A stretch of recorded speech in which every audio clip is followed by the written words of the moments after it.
Fred Kaplan, Dark Territory, The Secret History of Cyber War.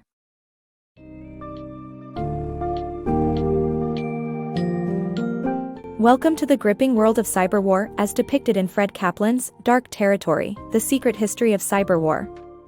This summary will take you on an intriguing journey that reveals how hacking has evolved from a mere nuisance to a potentially devastating cyber weapon.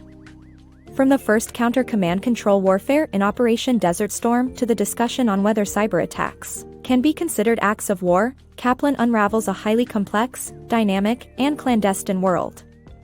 Brace yourself for an eye-opening voyage through the shadowy realms of cyber warfare. You'll explore the pivotal role of cybersecurity in the US-China relationship, the Iranian cyberattacks, and much more.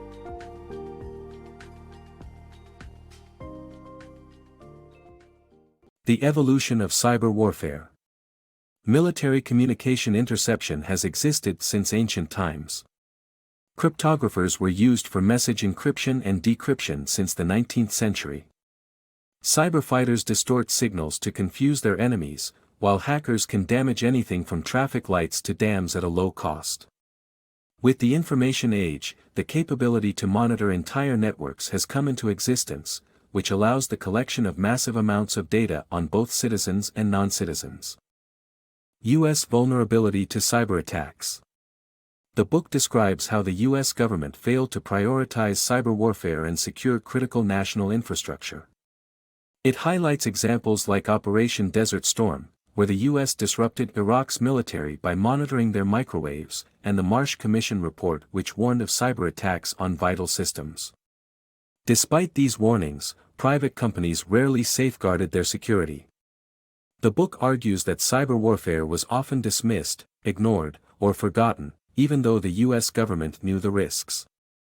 In 1997, the NSA exposed the U.S.'s vulnerability to cyberattacks by hacking the Department of Defense in just 4 days using commercially available tools. Ultimately, the book urges readers to be aware of their own vulnerabilities in an increasingly computer-dependent world. Hacker intrusion. In 1998, the Air Force found hackers breaking into its computer network and traced 12 further intrusions to the same bored teenagers. The Marsh report initiated a system change in detecting these hacking intrusions. Months later, officials discovered that a skilled hacker in Russia had been behind the previous attack. A U.S. diplomatic group was sent, and the hacking soon ceased. Protecting America's information. In 1997, Richard Allen Clark, a Clinton counterterrorism advisor, discovered U.S. firms had little knowledge of their computer network's weaknesses.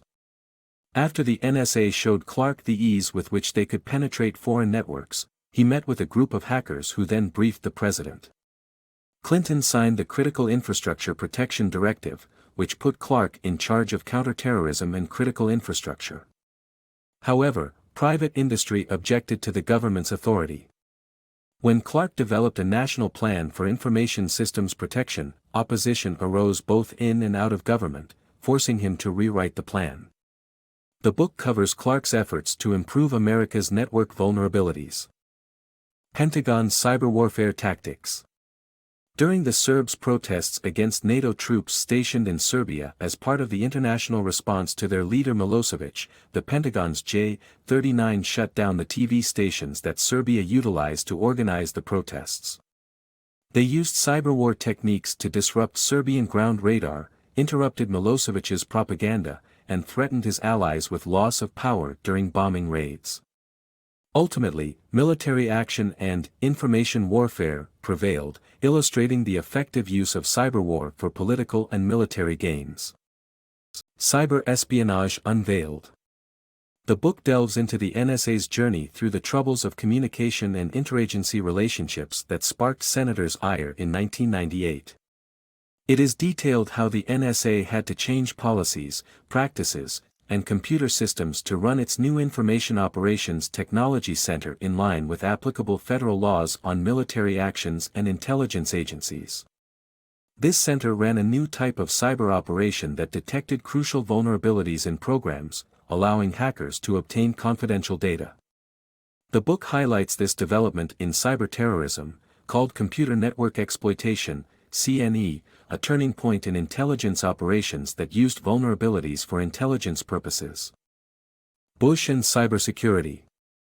The book highlights how President George W. Bush dismantled many Clinton-era cyber activity initiatives and focused on missile defense, while downplaying terrorist threats. Richard Clarke, the White House's primary counterterrorism advisor, resigned in June 2001. Shortly after, on September 11, Bush signed an executive order on cybersecurity, incorporating the Department of Homeland Security. However, much of the document was taken verbatim from the Marsh Report, which emphasized the vulnerability of computer systems. The NSA's role in the Iraq War. General Keith Alexander's efforts to reform and improve the National Security Agency, NSA, played a crucial role in the U.S. military's success in the Iraq War. In 2003, General Alexander was tasked with synthesizing information from various sources to provide a more comprehensive picture of the war. He then worked to fix problems within the NSA's digital network, implementing a more flexible and efficient system that could process data much faster. His efforts also included using malware to shut down enemy computers and sending fake messages to lure insurgents into the open, leading to successful attacks. The Rise of Cyberwarfare. The book discusses the rise of cyber warfare with examples of successful attacks on U.S. government servers and the need for a unified cyber defense system. In 2007, the Department of Energy conducted a test that demonstrated how computer tools could be used to cause physical damage to a 27-ton power generator. This test was an eye-opener to the vulnerability of government systems to cyber attacks.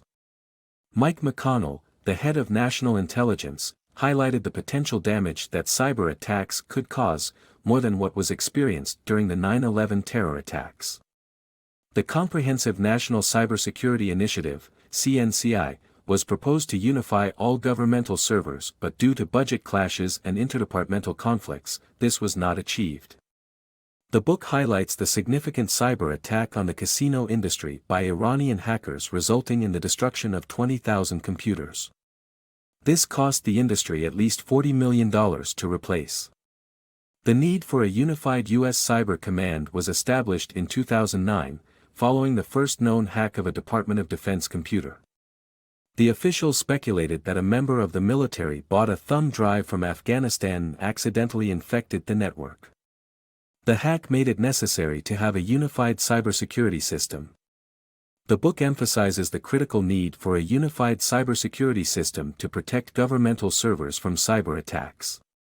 The examples presented provide an insightful perspective on the rise of cyber warfare and the potential damage that can be caused. Protecting America's digital network.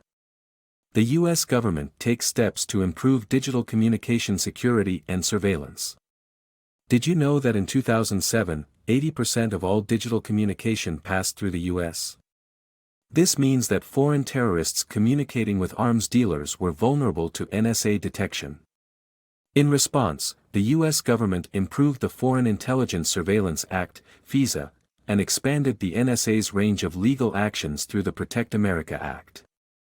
Through redefining electronic data gathering, the government could legally monitor digital communication without it being considered surveillance. These changes serve to protect America's digital network from national security threats. Stuxnet, cyber warfare in action. In 2009, the U.S. secretly launched Operation Olympic Games using a superworm named Flame to sabotage Iran's nuclear program. The worm successfully destroyed about 2,000 centrifuges, setting Iran's nuclear program back 2 to 3 years. Iran eventually discovered the cyber attack and increased funding in their cyber war units. In 2012, their Shamoon virus attacked Saudi Aramco, wiping out 30,000 hard drives. This led to discussions on when to view cyber attacks as acts of war and how much secrecy should be maintained. President Obama issued a policy directive acknowledging cyber warfare as part of American diplomacy and military planning. The rise of cyber warfare. In 2013, cybersecurity was listed as a concern in the relationship between the U.S. and China. The Mandiant computer security firm and New York Times reported Chinese government-sponsored hacking aimed at stealing trade secrets and intellectual property. The US and China scheduled a cyberwar summit, and the day before the meeting, newspapers ran stories sourced from documents that Edward Snowden leaked, exposing US and British surveillance of private citizens and undercutting Obama's bargaining position. Obama appointed a special commission to review the NSA, and after months of investigations and impressed by NSA's responsible behavior, made 46 recommendations in January 2014. The rise of using cyber warfare based on ideological goals was seen when Iranian hackers hit Las Vegas Sands Company with a massive cyber attack costing Sands at least $40 million. When Sony planned a movie satirizing North Korea's dictator, North Korea hacked Sony in response, creating new debate on how to respond to cyber attacks.